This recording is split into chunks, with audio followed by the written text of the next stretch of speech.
అవరోధాలు, ఆటంకాలు, ఇవన్నీ జరుగుతున్న చర్చ ఒకటి చట్టపరంగా న్యాయపరంగా చూడాల్సిన అవసరం ఉంది, రెండోది రాజకీయంగా చూడాల్సిన అవసరం ఉంది.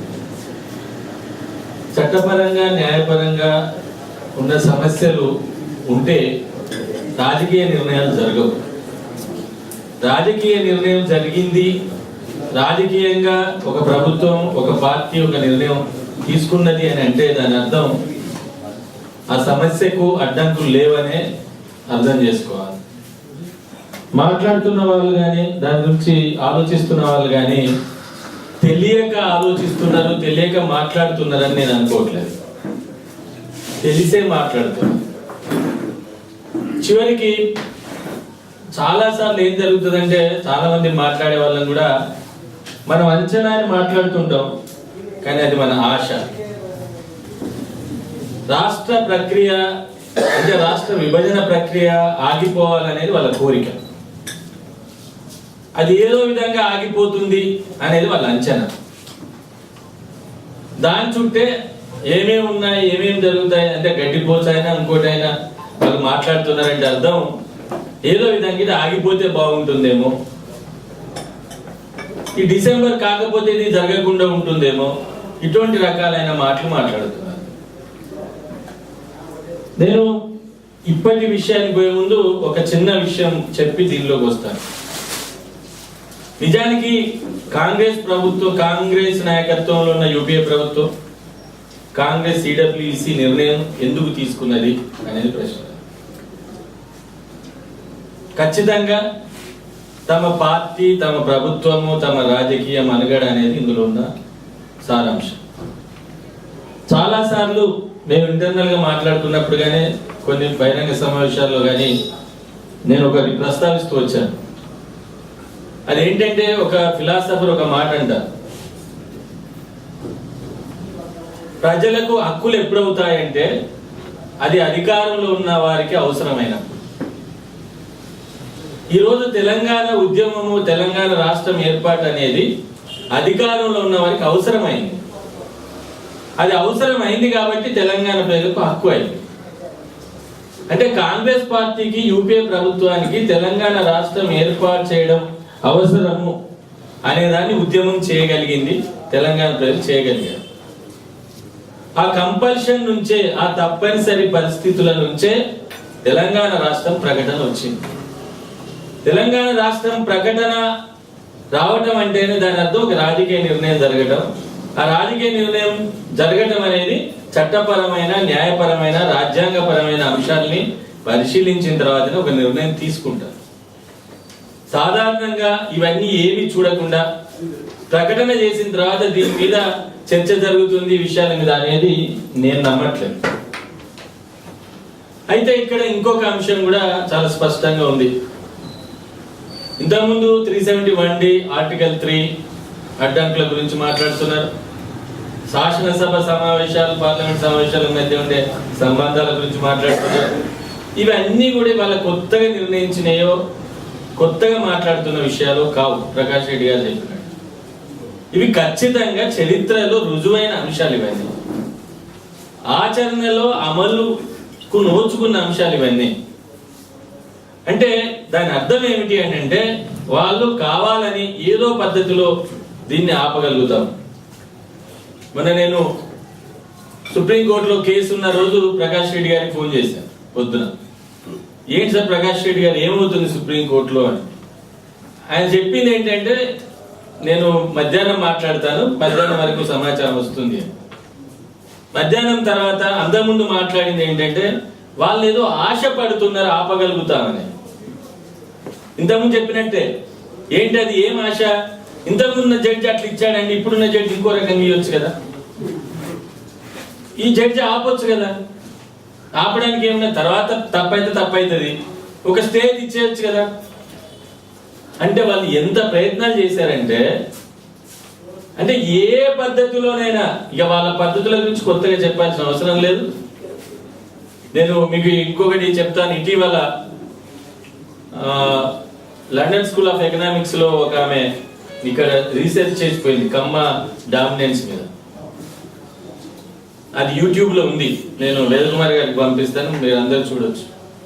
అంటే కోస్టల్ క్యాపిటల్ అంటే కోస్తాంధ్ర పెట్టుబడి, కోస్తాంధ్ర రాజకీయాలు, కమ్మ రాజకీయాలు అంటే ఆధిపత్యం కోసం ఎంత ప్రయత్నం చేస్తాయని ఆమె స్టడీ అంతా అదే. హైదరాబాద్ స్టేట్ నగరాన్ని కానీ లేకుంటే ఆంధ్రప్రదేశ్ రాష్ట్రం గురించిన విభజన సమస్య కూడా ఆమె లేవనెత్తింది.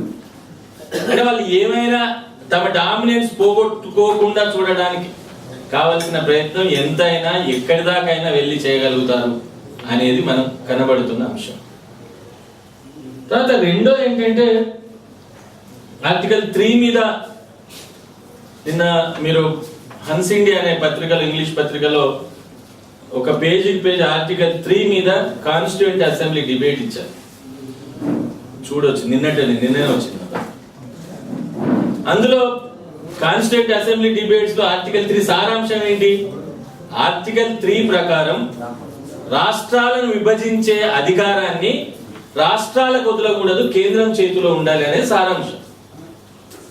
దాన్ని ఎందుకు చెప్పారు అంబేద్కర్ మాట్లాడుతూ అంటే ఒక ప్రాంతంలో ఉండే మైనారిటీ ప్రజలు విడిపోవాలి, విడిపోతే తప్ప మా జీవితాలకు పరిష్కారం లేదు అని అనుకున్నప్పుడు అటువంటి ప్రజలు అటువంటి ఒక పరిష్కారాన్ని ఆలోచించినప్పుడు అది కేంద్రం చేతిలో ఉంటే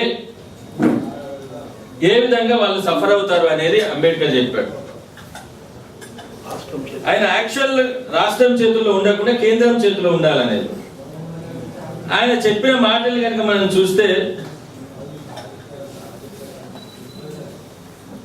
there is another consideration in the matter which also should not be ignored, namely that in any such readjustment it will not one single group that will be affected in concern. There may be at least 2 or more which are likely to be affected, and as such representation of those 2 groups, of those more than 2 groups in central may not be quite complete reflect అని చెప్తూ ఇంకో మాట కూడా చెప్తాడు. ఒక ప్రాంతంలో majority ప్రజలు విడిపోవాలనుకున్నప్పుడు వాళ్ళకి హక్కు లేకపోతే డెమోక్రసీకి అర్థం లేదు అని. దాన్నే సంతానం గారు, మీరు పేరు వినుంటారు, సంతానం గారు ఆంధ్ర గురించే రెఫర్ చేశాడు పార్లమెంట్ లో. Mister vice president, I wonder whether Professor Shah fully realizes the implication of his amendment. If his amendment is adopted, it would mean that no minority in any state can ask for separation of territory, either for the forming a new province or for joining an adjacent state, unless it can get a majority in that state's legislature. I cannot understand which he means by originating. Take the case of Madras province for instance. వాళ్ళ గురించి మాట్లాడాడు. The Andhras want separation. They bring up the resolution in the Madras legislature. It is defeated by a majority. There ends the matter. The way of the Andhras is blocked altogether. They cannot take any further step to constitute an Andhra province. On the other hand, as redrafted by the Honorable Dr. Ambedkar, if the Andhras fail to get a majority in the legislature, they can go straight to the president and represent to him what the majority did in their case and ask for further action, removing the block in the way of province for them. If they are able to convince the president, he may recommend it. He may recommend it, and either the government of India may themselves sponsor legislation for the purpose, or any private member or a group in the central legislature can make a suggestion. వీటన్నిటిని దృష్టిలో పెట్టుకొని ఇప్పుడు ప్రకాష్ రెడ్డి గారు చెప్పినట్టు article 3 వచ్చింది. అంటే దీని అర్థం ఏమిటి అని అంటే లెజిస్లేచర్ రోల్ అంటే అసెంబ్లీ రోల్ అనేది నామినల్. అది కూడా ఒక ప్రాంతంలో ఒక ప్రభుత్వం ఉన్నది కాబట్టి వాళ్ళకు కూడా తెలియాలి, కాబట్టి వాళ్ళకు కూడా దీని గురించి విషయం చెప్పుకోవడానికి అవకాశం ఇవ్వాలి, కాబట్టి దాని మీద ఒక ఒపీనియన్ కోసం, వ్యూస్ కోసమే తప్ప సమావేశం జరిగినా జరగకపోయినా ఇది పార్లమెంట్ లో బిల్లు పెట్టడానికి ఎటువంటి అడ్డంకులు లేవనేది చరిత్రలో రుజువైంది. దానికి అసెంబ్లీ ప్రోరోగ్ చేయటం కానీ, సన్నెడే చేయటం కానీ, పెట్టకపోవటం కానీ, పెట్టడం కానీ ఇవన్నీ ఇబ్బందులు కావు, అడ్డంకులు కావు అనేది మనకు రాజ్యాంగం యొక్క సారాంశం ద్వారా అర్థమవుతుంది. ఈ విషయాలు వాళ్ళకి తెలియక కాదు. వాళ్ళు ప్రతిసారి ఏదో ఒక పద్ధతిలో దీన్ని అడ్డుకోవడం, అది యూనియన్ టెరిటరీ ఏ పేరు మీద అడ్డుకోవడం కావచ్చు, భద్రాచలం మునగాలకు సంబంధించిన విషయాన్ని గురించి అడ్డుకోవడం కావచ్చు. ఈ విధంగా ప్రతిసారి అడ్డుకునే ప్రయత్నం చేయడం అంటే అర్థం ఏంటి? ఈ ప్రాంతం మీద ఒక వలసాధిపత్య దోపిడిని, అణిచివేతని, వివక్షని కంటిన్యూ చేయడం కోసం జరుగుతున్న ప్రయత్నం. కాబట్టి ఈ ప్రయత్నానికి విరుగుడుగానే రాష్ట్రం విభజన అనేది మనకు జరుగుతూ ఉంది. దాని వెనుక ప్రజల ఉద్యమం ఉంది, ప్రజల పోరాటాలు ఉన్నాయి. గత 60 ఏళ్ళుగా అనేక మంది, అనేక వందలు, వేలు, లక్షలాది మంది చైతన్యంతో జరిగిన మూమెంట్స్ ఈ తెలంగాణ ఉద్యమంలో ఉన్నాయి. కాబట్టి ఈ రోజు ఈ తెలంగాణ ఉద్యమానికి, కోస్తాంధ్రలో మొన్నటి వరకు జరిగిన ఉద్యమానికి, వాళ్ళకు ఢిల్లీలో ఉన్న వరకు తేడా తెలుసు. కొత్తగా దాని గురించి ఏ పేపర్లు ఏమి రాసిన, ఏ టీవీలు ఏమొచ్చింది అనేది ఎవరికి పట్టి ఉండాల్సిన అవసరం లేదు. కాబట్టి అడ్డంకులు అనేటివి వాళ్ళు సృష్టించడం. రెండోది నేను అనుకునేది ఏంటంటే, రాజకీయంగా కాంగ్రెస్ పార్టీ, రాజకీయంగా యూపీఏ ప్రభుత్వం ఒక నిర్ణయం తీసుకొని వాళ్ళ డెఫినెట్ గా రాజకీయ ప్రయోజనాలు ఉంటాయి. ఆ రాజకీయ ప్రయోజనాలు నెరవేర్చుకోవడానికి వాళ్ళు రాష్ట్రం ఇస్తున్నారు. ఇది ప్రజల ఉద్యమం, ప్రజల ప్రయోజనం ద్వారా వస్తుంది. కాబట్టి వాళ్ళ ప్రయోజనం నెరవేరటానికి ఖచ్చితంగా వాళ్ళు ఈ రాష్ట్రాన్ని అనుకున్న పద్ధతిలో విభజిస్తారని నేను అనుకుంటున్నాను. కాబట్టి చట్టపరమైన, న్యాయపరమైన ఇబ్బందులు, అడ్డంకులు ఉన్నవని, వీళ్ళు సృష్టిస్తున్నాయన్నీ నిజమని నేను అనుకోవట్లేదు.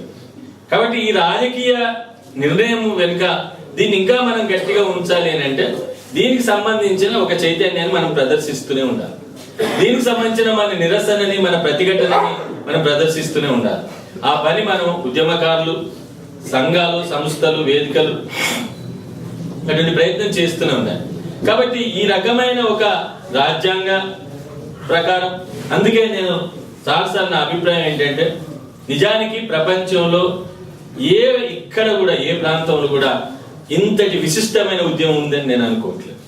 ఒకటి, ఇది మొట్టమొదటిగా రాజ్యాంగబద్ధమైన ఉద్యమం. రాజ్యాంగం ప్రకారం దీనికి ఎటువంటి అడ్డంకులు. ఒకటి, ఇది ప్రజాస్వామ్యయుతమైన ఉద్యమం.